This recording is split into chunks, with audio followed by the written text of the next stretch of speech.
The chains didn't fall like Jonas Crowe expected. He thought they'd hit the hardpan with a sharp metallic clatter.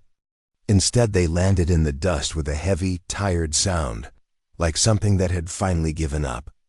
Dawn was crawling over the flatlands, staining the horizon rusty red. A cold wind nosed through an abandoned camp, 3 bedrolls, a dead fire. A coffee pot tipped in the ashes dot, and at the center of it all stood a woman with fresh freedom burning on her wrists. Her skin was the warm brown of sun-baked earth. Iron had chewed red grooves into her flesh, and dust streaked her cheeks. A black braid lay over one shoulder, threaded with a few loose beads. She didn't look at the broken chains, she looked at him. "I would rather die in this desert," she said, voice low and steady, "than belong to you." Jonas still had the heavy cutters in his hands. His fingers trembled from sawing through iron in the half-light. He'd followed stories of a woman taken by traitors all night, convincing himself he was doing something righteous. Now facing her fury, he wasn't so sure. "You're hurt," he said. It was all his tongue could find. She glanced at her wrists as if he'd pointed out the color of the sky. "You should go." The words weren't shouted. They didn't need to be. She took a breath, felt out her legs, then turned east toward the newborn sun and simply started walking. No water. No horse. No blanket. Just stubborn will and anger hot enough to hold her upright. Jonas looked around the camp. 3 bedrolls still held the ghost of warmth. Gear lay scattered like men had run in the dark and left reason behind. Hoof tracks clawed away from the fire, deep and wild. Something had spooked those traitors so badly they'd left their prophet tied to a stake. He could have mounted up, turned his horse, and told himself he'd done enough. Instead, he slung his canteen over his shoulder and stepped after her, not beside her. Not close. He kept exactly 30 paces between them, like there was an invisible rope that would burn them both if he drew it tighter. The sun climbed, slow but merciless. Cool morning turned to breath-thick heat. The flatlands began to shimmer like water that wasn't there.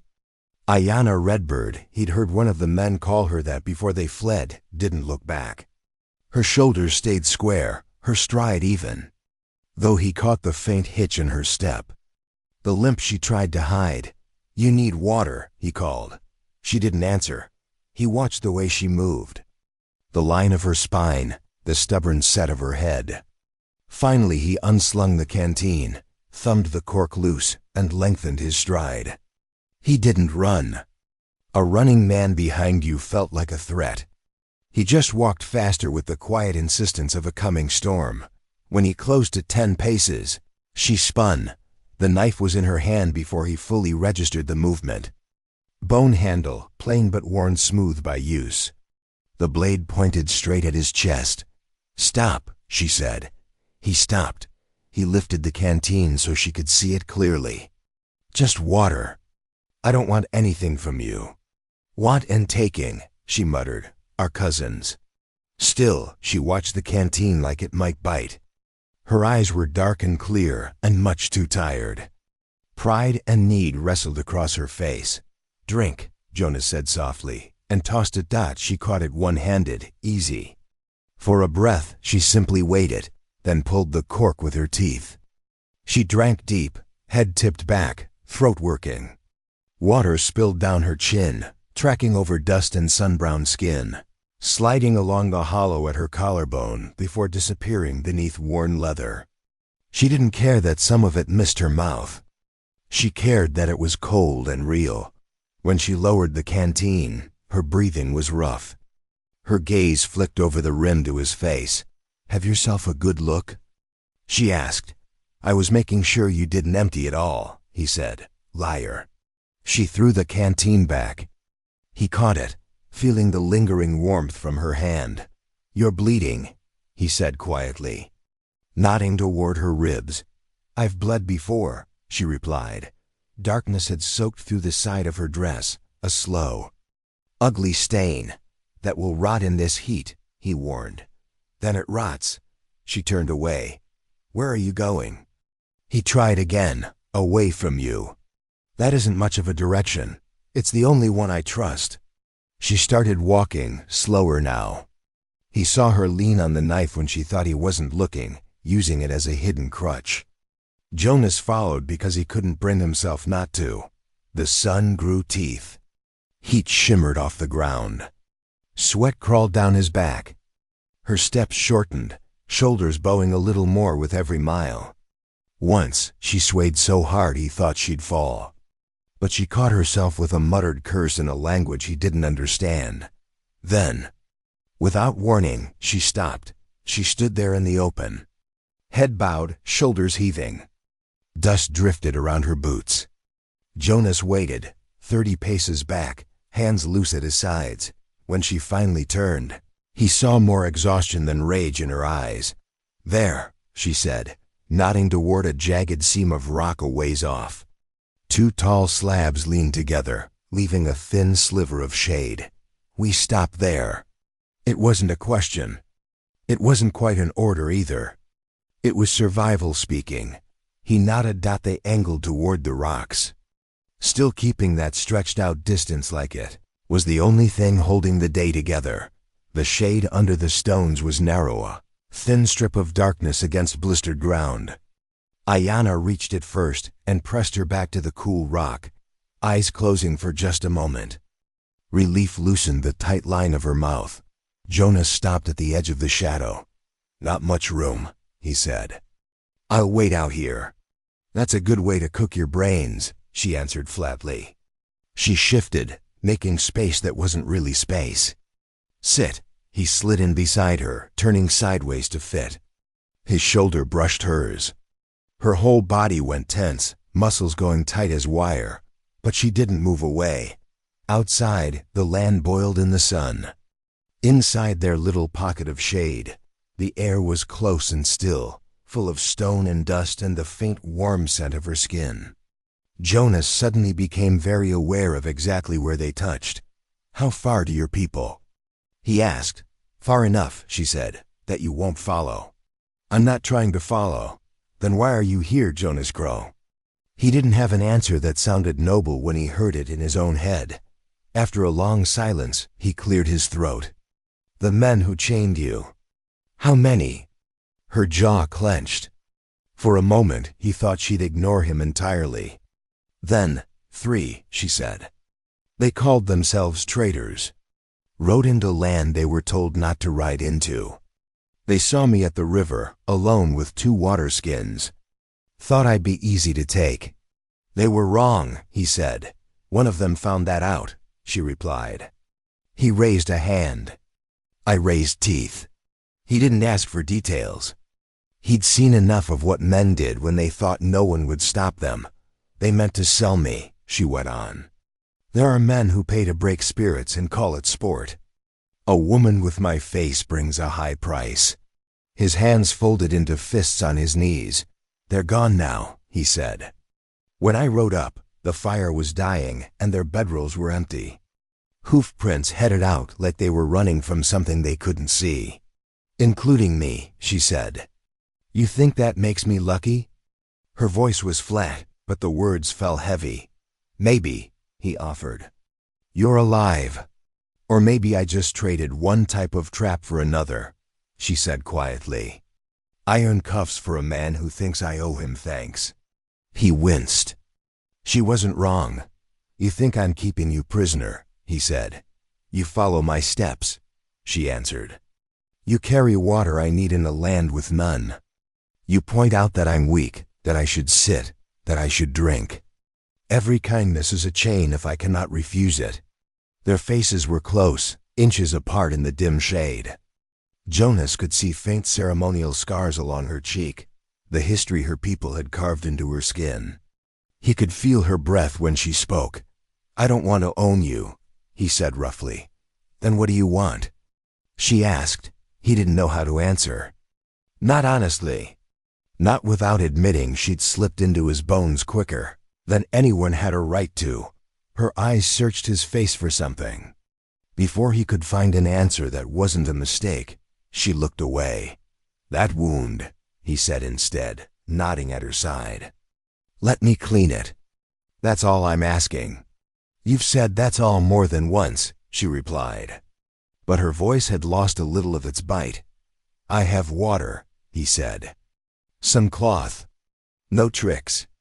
You walk away when we're done if you want to." She was quiet for a long moment. "Turn around," she muttered. "If you look where you shouldn't, I'll open another hole in your side to match mine." She fumbled at the ties of her dress, fingers clumsy with fatigue. Jonas dampened a strip of cloth from his pack, then reached for the knots. "Let me," he said. His knuckles brushed her spine. She went rigid. "I just need to see the wound," he murmured. "You see too much already," she replied. The leather pulled away from dried blood with a sticky sound. Fresh red welled up. The cut ran from ribs to hip ugly, deep enough to scar, the sort of stripe a man left when he wanted to punish, not just restrain. "Who did this?" Jonas asked quietly. "One of the three," she said. "He didn't like the story my teeth told." "Good," Jonas said. "That you fought him, I mean." Her expression shifted, just a little, as if she'd expected judgment and gotten something else entirely. He pressed the damp cloth to her side as gently as he could. His hands shook. "You're trembling," she observed without turning her head. "I don't want to hurt you," he said. "That's not all of it," she said. "Your hands shake because you don't know how to want anything that doesn't cost someone pain." The truth of it sat there between them. He didn't argue. He cleaned the wound as best he could, then tore strips from his own undershirt to bind it. Every time his fingers brushed her skin, some part of him flinched, not from disgust, but from how badly he wanted to pretend none of the past existed and they were just two people in some gentler place. "Done," he said roughly. "You can pull your dress back up." She did, movements slow but steady. "Thank you," she said. The words were soft, but they landed like the crack of a rifle. It was the first time she'd given him anything that sounded like gratitude. He didn't trust his voice, so he just nodded. When the worst of the heat passed, they left the shelter of stone and walked on toward the distant hills. The distance between them widened back out to 30 paces, but it felt smaller now, crowded with everything they weren't saying. They made camp that night in a shallow fold of ground tucked against a scatter of rocks. Jonas kept the fire small, just enough to push back the dark and take the edge off the desert chill. Aiyana sat across from him, knife near her hand, eyes on every shadow. He handed her a strip of jerked meat. She took it without a word. Stars spilled overhead, thick and bright as spilled salt. Coyotes yipped somewhere far off. Wind slid over the rocks in low sighs. "You should sleep," he said. "I'll keep watch." She snorted softly. "Men who tell me to rest have not lived my life. The last time I slept deep, I woke with iron on my wrists." He had no answer to that. Silence settled again, broken only by the crackle of the fire. At some point her head dipped briefly, then jerked up. Jonas let his own eyelids droop, but he didn't drift far. He heard her rise before she'd fully straightened. The faint whisper of leather, the nearly silent shift of her feet on sand. She moved around the edge of the fire's glow, gathering what little she had. Her steps began to fade into the dark. He waited until she was almost swallowed by it. "Aiyana," he said quietly. She broke into a run.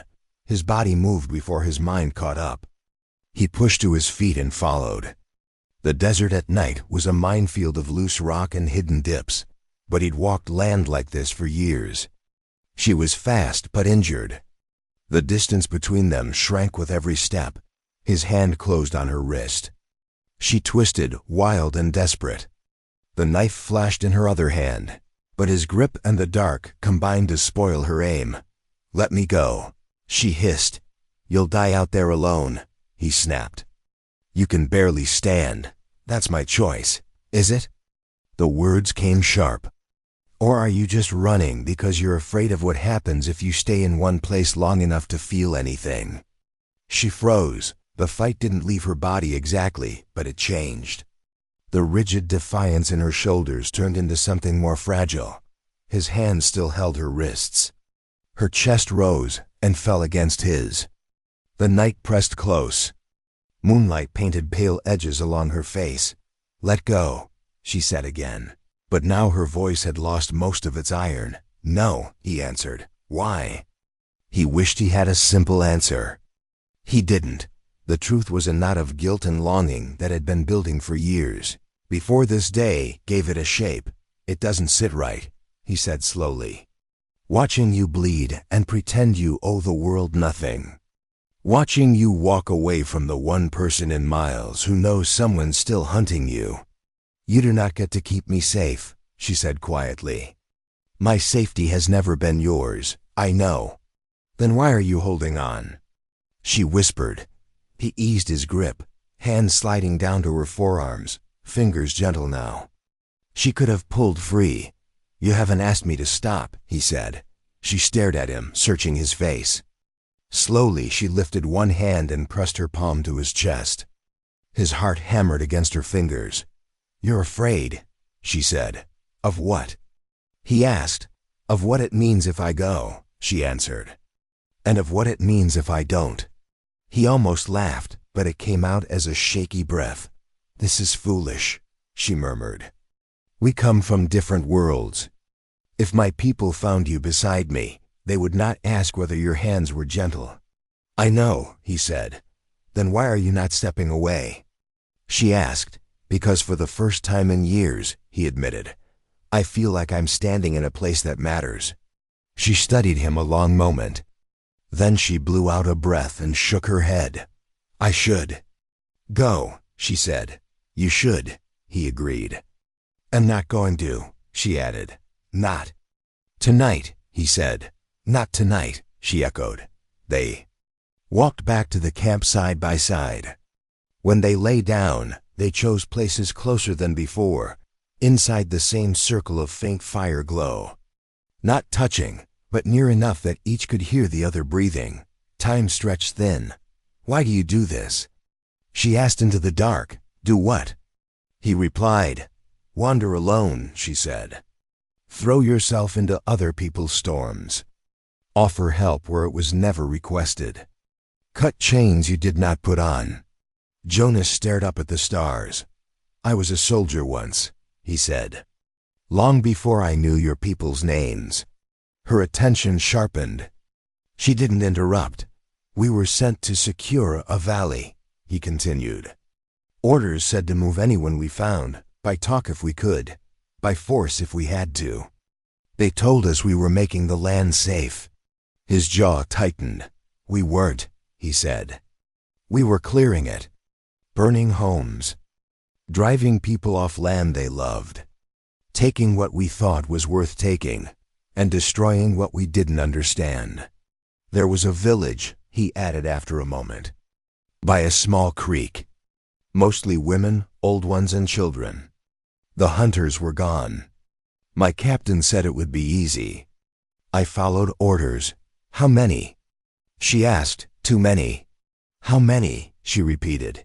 He swallowed. 17. The number hung in the air like smoke. "I have seen 17 graves," she said softly. "It is not a small number." "I know," he whispered. "The warriors?" she asked. "They came back?" He nodded. "Found what we left. They tracked us 3 days. Took 4 of my men. Could have taken us all if they'd had more bullets than grief." "Good," she said. He let the words settle into him. "It fit in a strange way. I walked away after that," he said. "Just left. Took my guilt with me and started wandering. I can't fix what I did. I know that. But I also know I can't pretend I'm blameless. So when I see someone in trouble, I step in. Sometimes I do it wrong. Sometimes I make things worse trying to make them better. But doing nothing feels like stepping back into that uniform." "You think I am part of your balance," she said. "No," he said, turning his head to meet her gaze. "You're not an answer to anything. You're a woman who deserves to go home. I'm just the man who happened to be close enough to cut those cuffs. That's all." Layer, she murmured again, but there was no anger in it this time. Maybe a little, he admitted. She shifted, moving around the ashes of their small fire.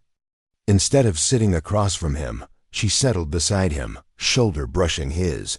I should hate you, she said finally. For what you did. For what was done in uniforms like yours. Yes, he agreed quietly. You should. I don't, she said. I don't know what to do with that. Neither do I, he replied. She let her shoulder rest fully against his, a small weight, unexpectedly steady. Tomorrow, she said. I still leave, I know. Tonight, she added. We sit under these stars and pretend the world outside. This circle is not waiting to judge us. I can live with that, he said. They stayed like that until the stars spun slow overhead and the desert cooled around them. Asterisk. He woke to the sound of hooves, 3 horses moving at a steady, searching pace over hard ground. Jonas was already reaching for his gun when his eyes opened. Aiyana was sitting up, knife in hand, every line of her body alert. Riders, he whispered. West. She tilted her head, listening, then nodded. I hear, your people? He asked.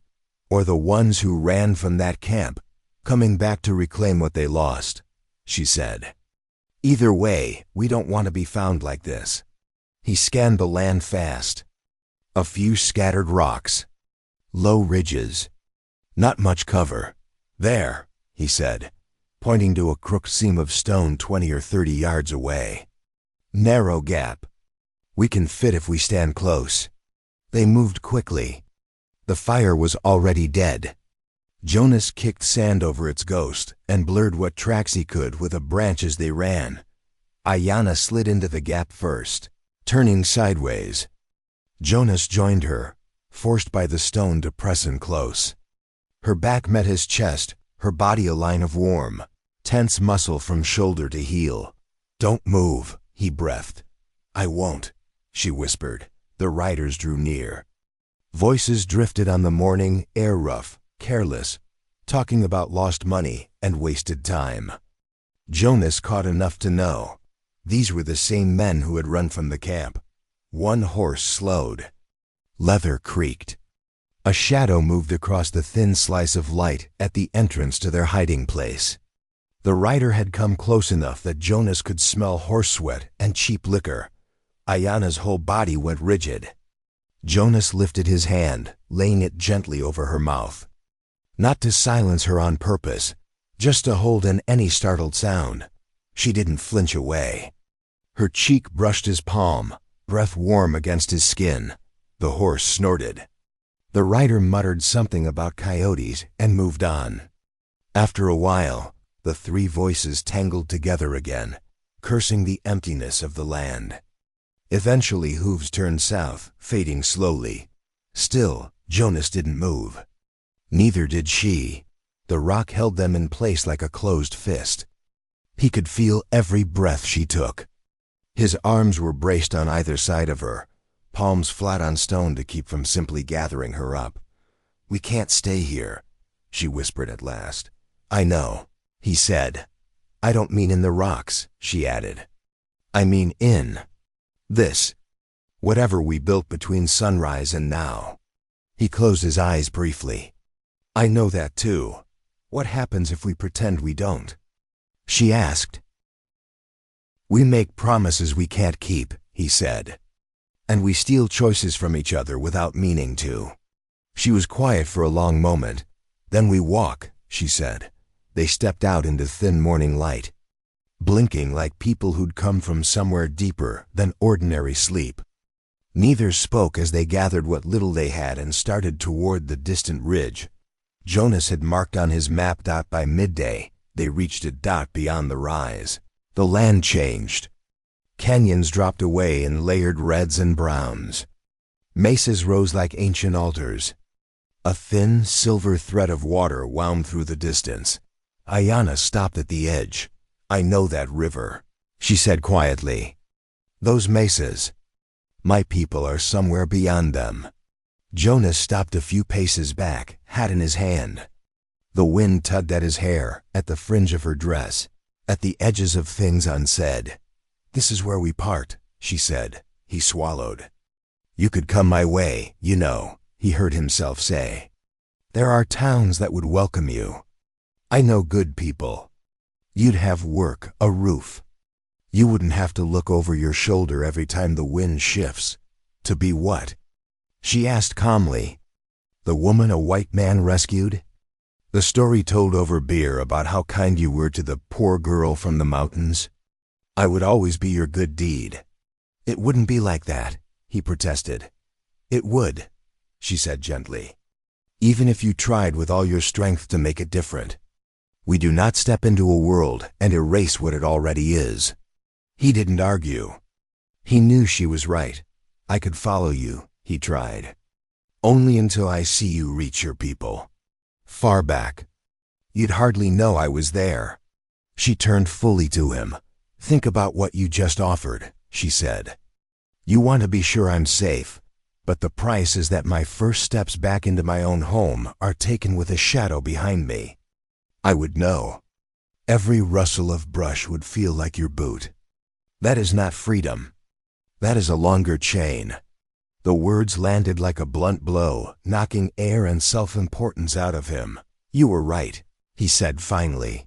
"I am right often," she replied. "About which thing this time?" "At the camp," he said. "You told me you'd rather die than be mine. You were right because you never were mine to begin with. I just didn't see that freedom and rescue aren't always the same thing." Her expression softened. "You're learning," she said. "Too late," he murmured. She shook her head. "No, just in time." She stepped closer, close enough that he could see the tiny gold flecks in her eyes, the pale line of an old scar near her temple, the newer bandage hidden under her dress. Her hand came up to his cheek, fingertips rough from rope and bowstring. "May I choose one thing that belongs to this moment only?" she asked. "It all belongs to you," he said. She kissed him. It was fierce and brief and full of everything they didn't have the words for: anger, gratitude, grief, something that might have turned into love in a kinder world. His hands found her waist, not pulling, just holding steady while the world tipped. When she stepped back, there were no tears. Just a calm, clear acceptance. "This is where I choose," she said. "Not where you let me go. Where I decide to walk toward my people, my life, my grief, my joy." He nodded. "What will you tell them?" He asked quietly. "The truth," she said. "That I was taken. That I fought. That I freed myself in my mind first, and then in the body. That a foolish man with sad eyes cut chains from my wrists and walked beside me just long enough for me to reach this ridge. That he listened when I said no, even when it hurt him. They may want to thank you," she added, "in ways you might not survive." "I'll make sure I'm riding the other way," he said. "Smart," she replied. They stood there for one heartbeat more. Wind whistled over the ridge, carrying dust and the faint scent of water from far below.